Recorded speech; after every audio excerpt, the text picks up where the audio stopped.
오늘 설교 제목이 결혼과 전쟁인데요. 결혼은 사실 지난주에 했습니다. 요한계시록 19장은요 1절부터 21절까지 있습니다. 그 분기점이 1에서 10절, 11절에서 21절입니다. 앞에 1에서 10절까지는요 결혼 이야기가 나옵니다. 결혼. 저번에 그래서 이스라엘의 결혼 문화에 대해서 말씀드렸는데 여러분 기억나십니까? 네. 그리고 오늘은 11절부터 21절까지는요 이제 완전히 바뀝니다. 반전 드라마입니다. 바로 전쟁 이야기가 나오는 것이죠. 자, 이 결혼과 전쟁은요 예수 그리스도를 잘 표현하는 두 가지 이제 백그라운드가 됩니다. 우리가 한 절씩 살펴보면서 이 전쟁을 통한 하나님의 이제 말씀이 무엇인지 한번 살펴보겠습니다. 자, 11절을 보니까요 이제 화면을 보면은 자, 11절 이렇게 나옵니다. 자, 백마 탄 자가 있습니다. 백마와 그것을 탄 자가 있으니 이름은 충신과 진실이라 이렇게 나옵니다. 그리고 12절에 눈은 불꽃 같고 또 머리에 많은 관들이 있으며 또 이제 피 뿌린 옷을 입었다. 그 이름은 하나님의 말씀이다. 이렇게 나오죠. 한 백마를 탄 한 인물이 나옵니다. 이 그림을 한번 이제 이미지로 하면요, 이렇게 생겼습니다. 네, 레고 이미지인데 백마를 탔고요, 피 뿌린 붉은 옷을 입었고, 입에 검이 나오고, 눈은 불꽃 같고, 또 머리에는 관들이 많이 있고요, 오른손에는 이제 철장, 쇠막대기 들고 있는 것입니다. 자, 이제 전쟁을 앞둔 한 군왕의 모습이 나타나고 있습니다. 이 군왕의 이름은 바로 충신과 진실입니다. 자, 이 배경은요, 충신과 진실은요, 사실은 더 정확하게 번역하면요, 공의와 정직 혹은 공의와 성실입니다. 그래서 충신은 사실 공의롭다를 말하고, 또 진실은 정직하다, 성실하다 이렇게 볼 수 있습니다. 왜 이런 말을 썼냐? 이사야 구약 성경, 요한계시록 항상 구약에서 뿌리를 두고 있다고 했죠. 이사야서에 보니까 공의로 가난한 자를 심판하고 정직으로 세상의 겸손한 자를 판단할 것이다. 세상의 마지막에 메시아가 올 때 공의와 정직으로 나아가는 아주 우리가 소망하는 왕이 이 땅에 도래하신다는 겁니다. 왜 이런 말을 했을까요? 이것은요 고대 로마 시대 문화를 통해서 이해할 수 있습니다. 이 당시의 왕은요 로마 황제를 말합니다. 예수님이 왕이라고 생각하는 사람은 그리스도인밖에 없고요, 왕 하면은 로마 황제. 그 로마 황제는요 자주옷, 왕을 상징하는 붉은색 자주색 옷을 입고요, 백마를 타고 개선문을 들어갑니다. 그래서 이 백마를 탄 붉은 옷을 입은 이 이미지는 사실 로마 황제의 이미지를 그대로 이제 따오게 되는 것입니다. 그런데 이 로마 황제의 별명이 있습니다. 이 로마 황제의 별명이 뭘까요? 특별히 이 로마 황제 중에서도요 네로 황제가 바로 1세기 예수님 시대의 황제인데요, 이 네로 황제의 별명은요 변덕쟁이. 사실 대부분의 로마 황제가 그런데 변덕쟁이, 고집쟁이. 그러니까 이 로마 황제는요 어떤 판단과 재판과 문제를 해결할 때 공명정대하게 판단하는 게 아닙니다. 뭐 그래? 야, 이렇게 해버려, 저렇게 해버려. 그냥 자기 기분 내키는 대로 걔 죽여버려, 걔 그냥 가둬버려. 그러니까 사람의 목숨이 네로 황제의 혀끝에 달린 것입니다.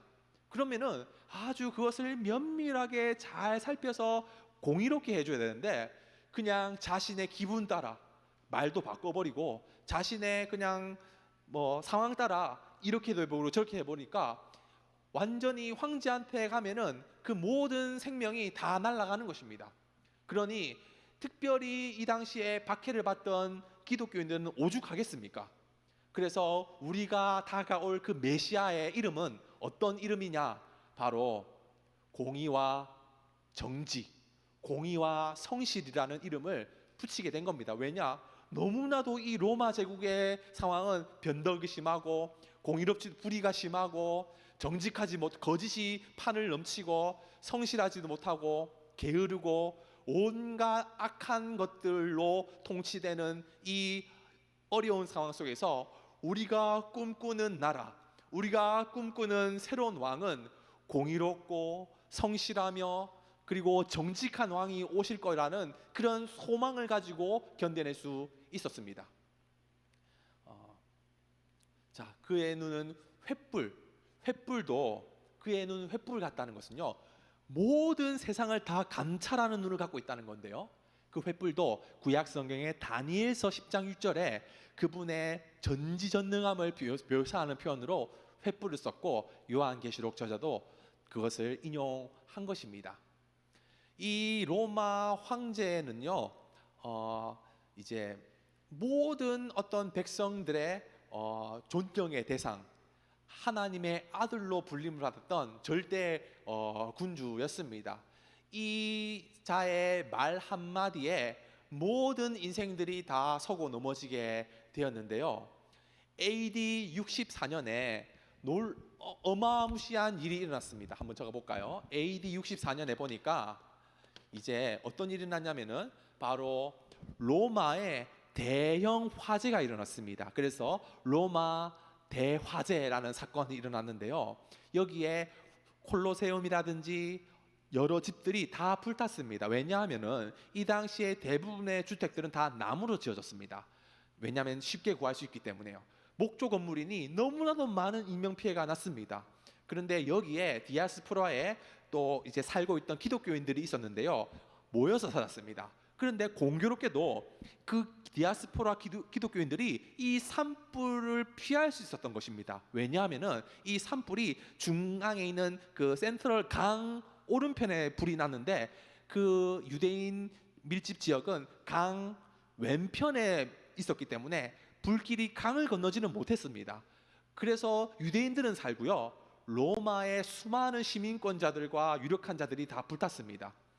그런데 설화에 따르면은 이때 로마 황제가 네로 황제였는데 얼마나 변덕이 심하고 얼마나 미치광이었는지 불타는 거 보고 뭘 하고 있었느냐, 기타 치면서 노래하고 있었다고 전해지고 있습니다.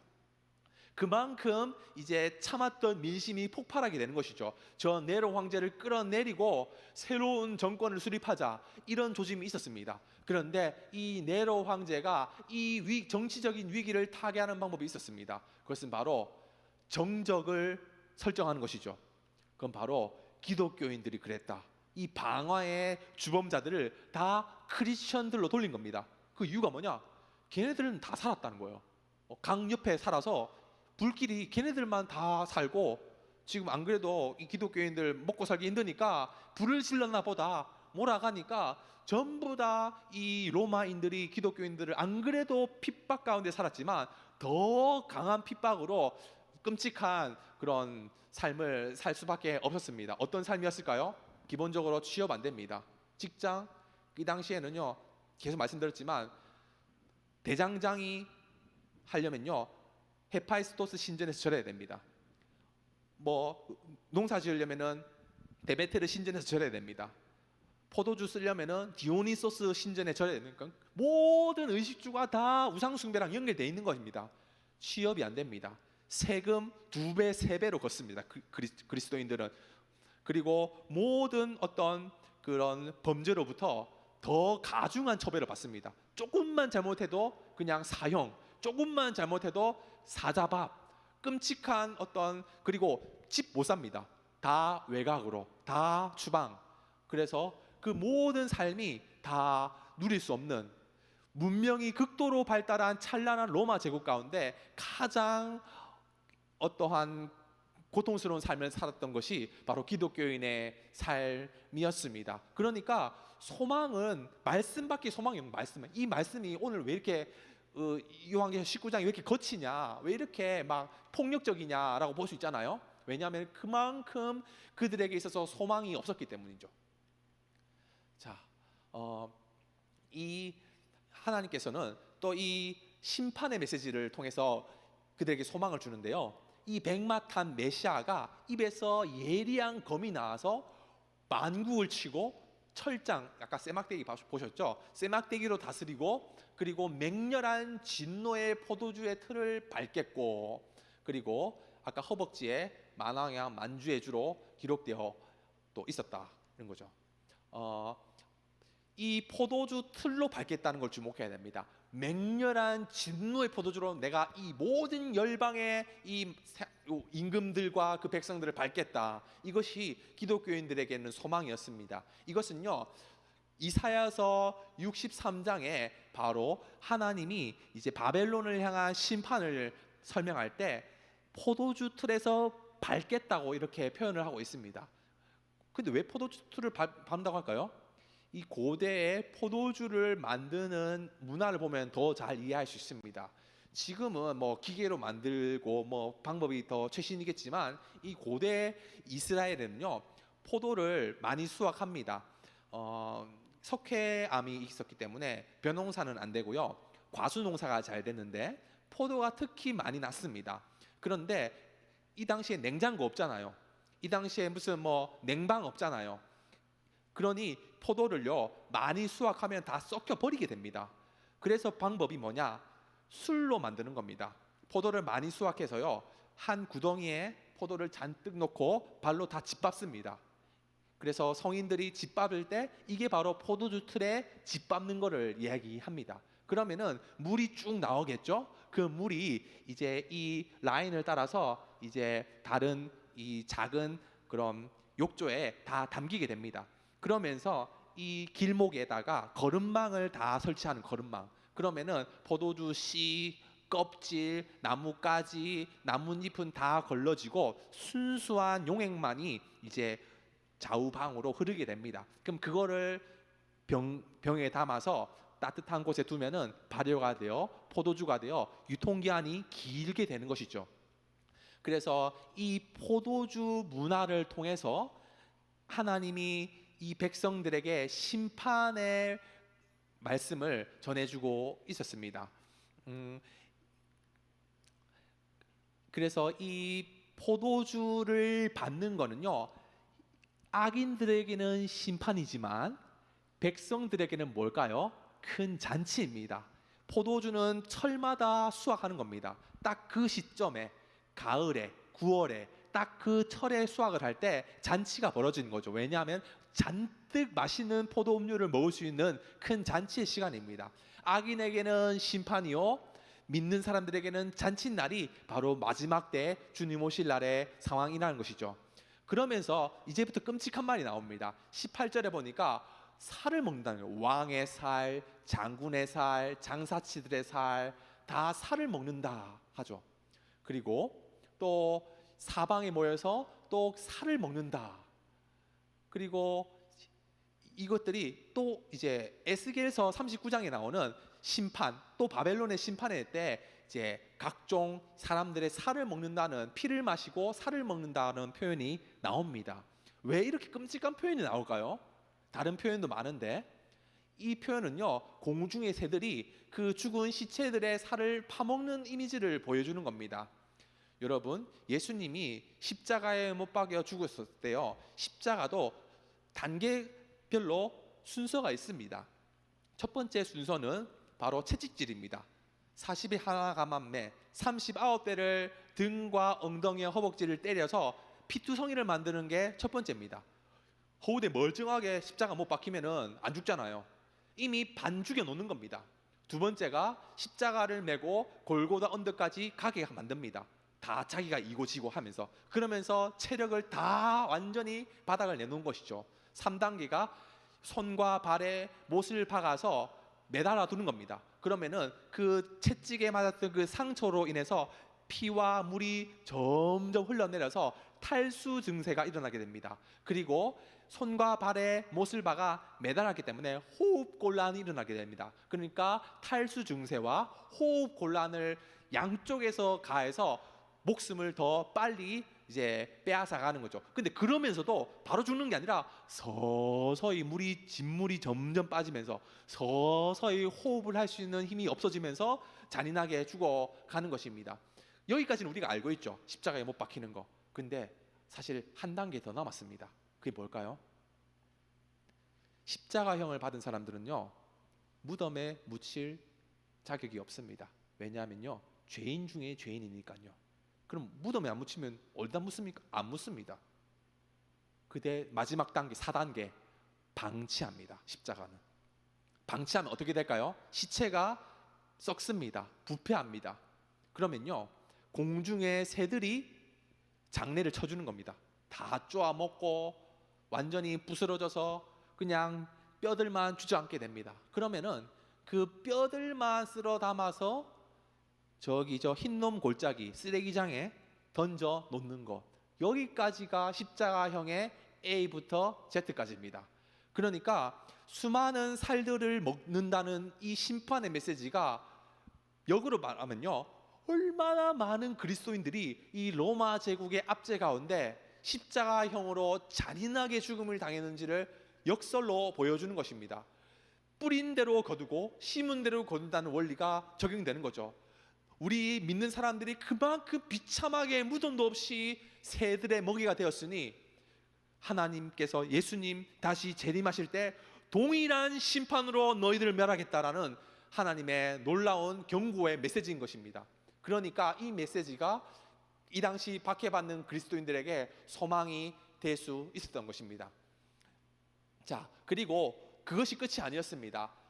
더 심합니다. 산채로 유황불에 붙는 못에 던져진다. 이 말이 뭘까요? 이 말은요, 그 당시에 로마 제국의 그리스도인들이 이러한 형벌로 죽임을 당했다는 걸 말합니다. 이 당시 로마는요, 지금도 그렇지만 화산이 있습니다. 화산, 로마에 있는 화산이 이 당시에는, 지금은 사산이지만 그 당시에는 활화산이었습니다. 그래서 주기적으로 화산 용암이 나오고, 지금도 폼페이에 가면은 그냥 요대로 그냥 화석된 그런 박물관이 있습니다. 그 근처에 가보면은 그 정도로 활화산 지대입니다. 그런데 그냥 거기에 그리스도인들이 던져짐을 당했다는 것을 말하는 거죠. 그래서 유황불에 던졌다는 것은 활화산의 그 구덩이 가운데 던짐을 당했다는 것이고, 그대로 하나님께서 심판하겠다는 것입니다. 임금들과 악의 삼위일체 말씀드렸죠. 임금들, 그리고 거짓 선지자들, 우상 숭배자들이 결국 그들의 백성들을, 그리스도인들을 박해했던 그대로 그들도 당하게 될 것입니다.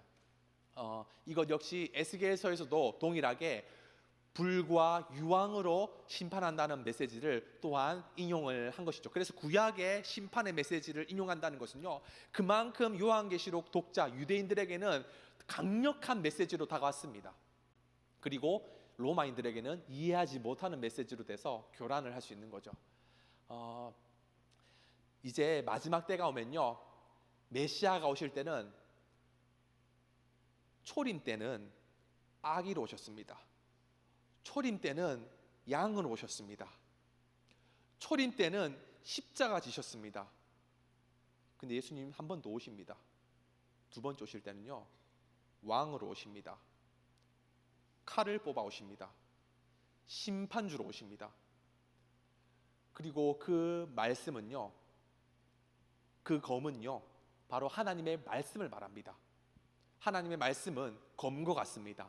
살아있고 활력 있어 좌우의 날선 어떤 검보다도 예리하여 혼과 영과 및 관절과 고수를 찔러 쪼개서 마음과 생각을 판단하다니, 지으신 것이 하나도 그 앞에 나타나지 않음이 없고 우리의 결산을 받으시는 눈앞에 만물이 벌거벗은 것 같이 드러나니라. 이 마지막 시대를, 재림 때를 얘기하는 겁니다. 하나님의 말씀의 검은요, 진짜 육신을 찌르는 검이 아닙니다. 어디를 찌를까요? 마음과 생각과 그 뜻을 판단하는 것입니다. 자, 이 말씀의 검이 우리 안에 있습니다. 성경책이죠. 자, 적용입니다. 이제 마지막 적용이에요.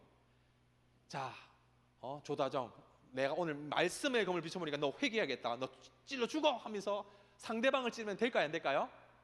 안 됩니다. 하나님의 말씀은요, 남을 찔러 죽이기 위해서 주어진 것이 아닙니다. 마태복음 7장에 보니까 이렇게 나옵니다. 비판을 받지 아니하거든 비판하지 말라. 너희가 비판하는 그 비판으로 너희가 비판을 받을 것이고, 헤아리는 그 헤아림으로 헤아림을 받을 것이다. 형제의 눈 속에 티는 보고 네 눈 속에 들보는 왜 깨닫지 못하냐. 보라, 네 속에 들보가 있는데 너 왜 티 안 빼? 너 문제 있어. 어떻게 그런 말을 하냐는 거예요. 예수님 말씀입니다. 그러면서 외식하는 조여, 네 눈 속에 들보를 먼저 빼고 그 다음에 티를 빼라 하는 것이죠. 이 말을 누구한테 했을까요? 외식하는 자한테 했습니다. 외식하는 자가 누굴까요? 바로 마태복음 7장 마지막에 나옵니다. 이는 그 가르치신 것이 권인자 같고 그들의 서기관과 같지 아니함이로라. 이 말씀 누구한테 했을까요? 바로 서기관들한테 했습니다. 서기관들은 어떤 사람들입니까? 하나님의 말씀을 다루는 자들입니다. 백성들은요, 이 말씀을 듣기 위해서 누구한테 갔냐? 서기관한테 갔습니다. 서기관님, 이 말씀 좀 전해 주십시오. 아, 그래? 이거 율법은 이래. 이건 해. 저건 하지 마라. 판단해 줍니다. 말씀을 가르치는 자, 말씀을 순종해야 하는 자, 그 자들에게 하나님은, 예수님 말씀하십니다. 네 눈에 들보를 먼저 빼라는 것이죠. 우리가 다 예배하는 자들은 하나님 말씀을 갖고 있는 서기관 같지 않습니까? 그런데 우리가 생각할 때, 야, 이 말씀 보니까 너 회개하래, 이 말씀 보니까 너 문제 있어, 이럴 수 있을까요? 이 말씀은요, 나를 찔러서 내 마음과 생각과 뜻을 분별해야 하는 것이 오늘 말씀의 적용입니다. 마지막 때가 오면은 얼마나 어떤 하나님 말씀보다 세상 가치관으로 나타나는 모습들이 많습니까? 야, 너 어떻게 예를 들어 동거를 해? 어떻게 술을 마셔? 어떻게 담배를 펴? 어떻게 이 하나님 기뻐하지 않는 일을 해? 정죄할 수 있죠, 충분히. 그런데 오늘 말씀의 적용은요, 그 말씀의 검이 거꾸로 들어서 나의 마음을 찔러야 한다는 것이죠. 갈라디아서 2장 20절은요, 내가 그리스도와 함께 십자가에 못 박혔나니입니다. 네가 아닙니다. 너희들이 아닙니다. 예수님과 함께 십자가에 못 박혀야 할 대상은요, 내 자신이다. 이것이 바로 바울의 고백이었습니다. 오늘날도 동일합니다. 얼마나 이 시대가 악하고요, 얼마나 이 시대가 완악합니까? 그 가운데 믿는 사람들은 판단할 수 있습니다. 정죄할 수 있습니다. 딱 분별할 수 있습니다. 내가 딱 성경 좀 아는데 할 수 있습니다. 그런데 먼저 우리가 해야 할 이 마지막 시대가 가까이 올수록 우리가 해야 할 일은 그 말씀의 검을 내 자신에 비춰서 내가 그 말씀 앞에 회개하고 내가 예수님을 닮지 못했던 그 말과 행동과 생각이 있는지를 먼저 돌아봐야 한다는 것입니다. 여러분 믿으십니까? 하나님의 말씀은요, 언제나 우리의 마음을 비추는 거울과도 같습니다. 우리는요, 눈에 보이는 어떤 육신적인 것들, 물질적인 것들을 보고 판단하기 쉽습니다. 하지만 성령의 열매는요, 우리의 내면의 열매입니다. 하나님이 우리를 정죄하는 것은요, 우리 안에 있는 교만함과 완악함과 음란함과 우리 안에 있는 치기와 질투, 우리 내면의 가치이지 어떤 우리가 오징어 먹었냐 새우 먹었냐가 아닙니다. 그러니 이 마지막 시대일수록 서로를 바라보면서요, 우리가 비판하지 맙시다. 우리가 오히려 감사하는 말을 하고요, 우리가 서로 축복하는 말로 나아갑시다. 우리의 인생은 광야와 같습니다. 로마 제국, 아까 1세기 로마 제국은요, 당시 전 지구에서 가장 최고의 문명을 가졌던 그런 대제국이었습니다. 하지만 거기에 살던 백성들은요, 그냥 광야에 내놓은 이스라엘 백성이었어요. 왜냐하면요, 모든 문명을 하나도 누릴 수 없었습니다. 집도 못 사, 취업도 못 해, 마트에서 사과 한 쪽 못 사, 기독교인이라는 이유 하나만 걸리면요, 모든 인생이 다 무너지게 됐습니다. 그래서 지하 무덤 카타콤에서 자기들끼리 유무상통했습니다. 그러니 애굽에서 떠나 광야를 떠돌아다니는 갈 바를 알지 못하는 인생과 다를 바 없었다는 것이죠.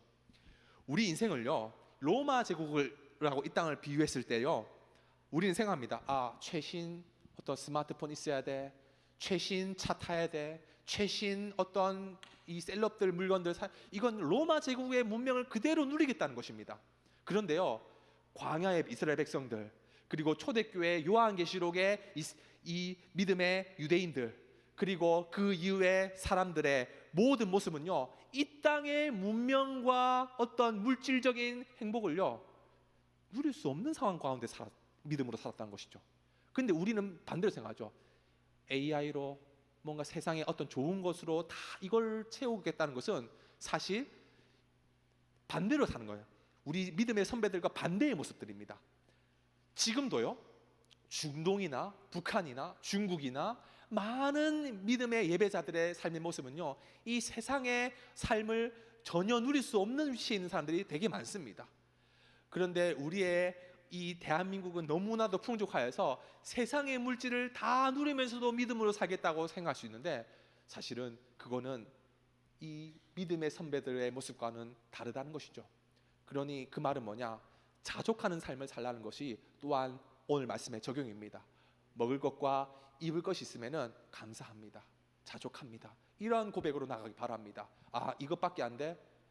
내가 난대하는 어떤 마음들, 욕심들, 더 추구하겠다는, 더 쌓겠다는, 더 모으겠다는 이 마음들보다도 오늘 하루의 일용할 양식 가운데 감사하고 마실 음료 가운데 자족하는 삶, 그것이 사실 우리 모든 믿음의 선배님들의 삶의 모습이었습니다. 우리도 그러한 모습이 회복되기를 소망합니다. 아, 그거 너무 힘든 거 아닙니까? 너무 피곤한 거 아닙니까? 그것이 오히려 하나님 안에 누릴 수 있는 가장 복된 어떤 하나님의 축복임을 기억하시기 바랍니다. 자, 오늘 말씀 마치고요, 같이 한번 찬양하고 기도하겠습니다. 아까 불렀던